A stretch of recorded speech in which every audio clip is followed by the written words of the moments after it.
بسم اللہ الرحمن الرحیم الحمد للہ رب العالمین وبہ نستعین وصلی اللہ وسلم علی سید الانبیاء والمرسلین وعلی آلہ واصحابہ اجمعین ومن تبعہم بإحسان الی یوم الدین اما بعد۔ یہ جو درس ہے یا جو ہلکی پھلکی باتیں جو میں آپ کے سامنے ذکر کر رہا ہوں،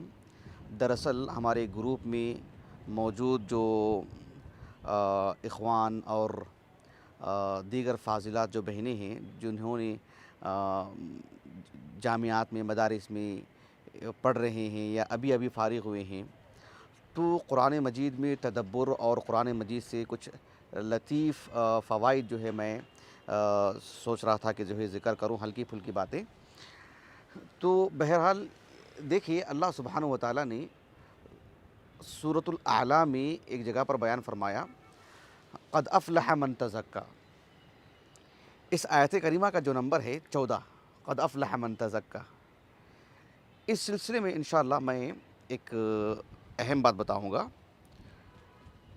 کہ قرآن مجید عربی زبان میں نازل ہوا ہے، ہم سب جانتے ہیں۔ تو قرآن مجید جس زبان میں نازل ہوا ہے اس کو اس زبان میں سمجھنا اور قرآن کی جو اسالیب ہیں ان اسالیب سے واقف ہونا، یہ بہت اہم چیز ہے۔ توحید کو اللہ رب العالمین نے قرآن مجید میں جگہ جگہ پر بیان فرمائے ہیں، لیکن اسالیب الگ الگ۔ تو قرآن کے ان اسالیب سے بھی واقف ہونا نہایت اہم اور ضروری ہے۔ آپ دیکھیے کہ مفسرین اس جانب بھی بہت توجہ دیتے ہیں، خصوصیت کے ساتھ امام محمد بن جریر الطبری رحمہ اللہ اس پہلو بہت گفتگو کرتے ہیں، یعنی قرآن مجید یعنی اس بات کے لیے اس لفظ کا استعمال یا قریب المعانی جو الفاظ ہوتے ہیں اور پھر جو اسالیب ہیں قرآن مجید کی تراکیب ہیں، ان سب پر بہت گفتگو کرتے ہیں الحمدللہ۔ اللہ تعالیٰ نے کہا کہ قد افلح من تزکا، تحقیق کہ وہ شخص کامیاب ہو گیا تزکا، جس نے اپنا تزکیہ کر لیا۔ عربی زبان میں التزکیہ کیا معنی ہے؟ اس کے بنیادی معنی،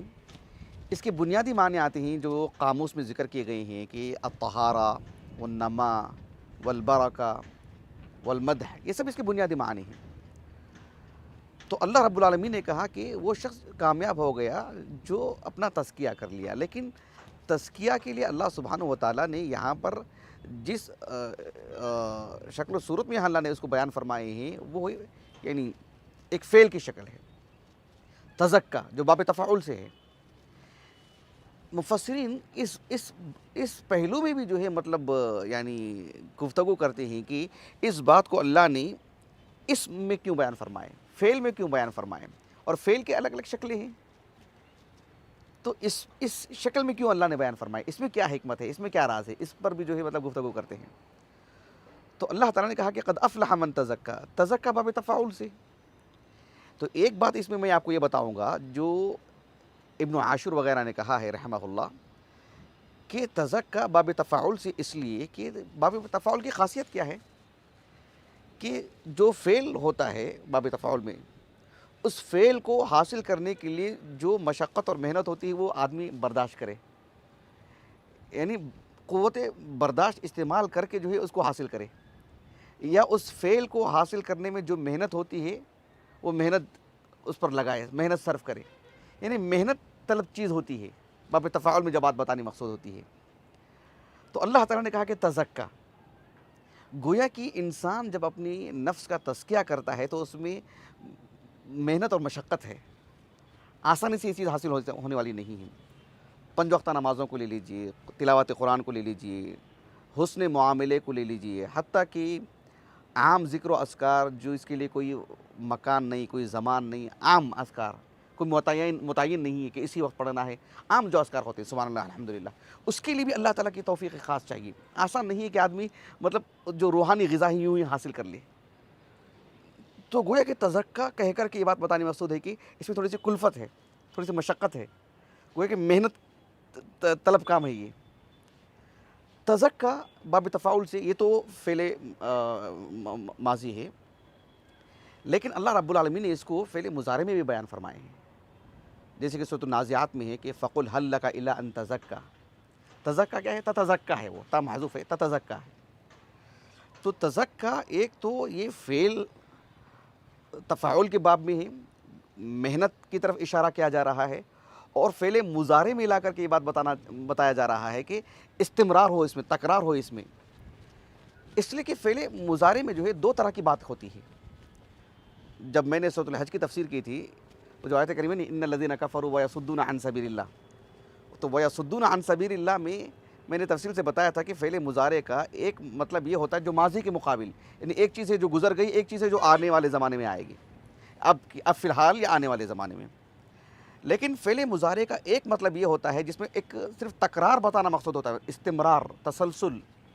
کہ مسلسل ہو یہ کام، اس میں ماضی کے مقابل گفتگو نہیں ہوتی ہے. تو اللہ سبحانہ و تعالیٰ نے ایک تزکہ باب تفاعل سے لا کر کے یہ بات بتا رہے ہیں کہ جو ہے اس میں تھوڑی سی مشقت ہے، محنت طلب کام ہے یہ. اور فعل مضارع میں لا کر کے یہ بات بتانے مقصود ہے کہ اس میں تسلسل ہو. اگر کوئی شخص تزکیے کے لیے محنت کرتا ہے اور تسلسل سے محنت کرتا ہے، مسلسل کیے جاتے رہتا ہے، تو اس کی کامیابی تو گویا کہ طے شدہ ہے. کہ افلح اللہ نے فعل ماضی میں بیان کیا، افلح، کہ اس کی کامیابی گویا کہ طے شدہ ہے، متحقق ہے. اور اس پر حرف قد لا کر کے گویا کہ تاکیدی معنی، مزید گویا کہ یقین دہانی کے لیے کہ یہ بندوں سے خطاب ہے نا، ورنہ اللہ کی بات تو کافی ہے، اللہ نے کہہ دی ہے، لیکن بندوں سے خطاب ہے نا، تو ان کی سطح پر گفتگو کی جا رہی ہے کہ قد افلح، اس کو فعل ماضی میں بیان کیا گیا کہ اس کی کامیابی تو متحقق ہے. قرآن مجید جب ہم پڑھتے ہیں تو اس کی زبان میں جب پڑھتے ہیں، ان اسالیب میں پڑھتے ہیں، تو ایک زائد چیز ملتی ہے جو محض ترجمہ سے، محض سرسری طور پر نظر ڈالنے سے بات نہیں ملتی. تو اہل علم اس جانب خوب توجہ دیتے ہیں تاکہ اس سے حوصلہ ملے، اس سے روحانیت ملے، اس سے اللہ کی قربت ہو، قرآن سے ایک محبت پیدا ہو. میں اپنی بات کو ختم کرتا ہوں. اللہ تعالی ہمیں کتاب اللہ کو بغور پڑھنے، سمجھ کر کے پڑھنے، عمل کرنے کی توفیق عطا فرمائیں. قرآن مجید کو اللہ کے رسول علیہ السلام کے احادیث اور صحابہ کا جو فہم ہے، اہل علم کی جو صلاحیتیں ہیں، ان سب کو سامنے رکھ کر کے سمجھنے کی اللہ ہمیں سعادت نصیب فرمائیں.